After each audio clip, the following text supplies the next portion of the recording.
para tuminog ang inyong carburetor. So tanggalin nyo yan, jettings. So hindi dapat barado yung butas niyan. Maliit lang po yan mga lods, ano? And then sumapaikot ng mga butas-butas.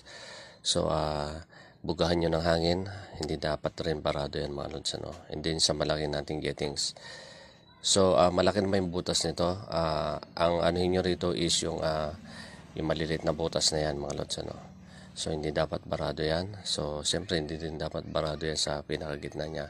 And then yung mga lagusan sa mga maliliit na tubo na yan, sa mga inlet na, sa parting air intake. So tagusan pa yung mga yan. So hindi dapat barado yan mga lods, ano? Importante po yung mga yan na hindi barado mga lods, ano? So and then yung parting air and fuel. So may maliit na butas po yan sa parting taas. So nakikita nyo yan. So ay maliit na yan mga lods. Ayan, dapat hindi po barado yan. Tinitignan nyo po yan mga lods, ano? Minsan nababarado.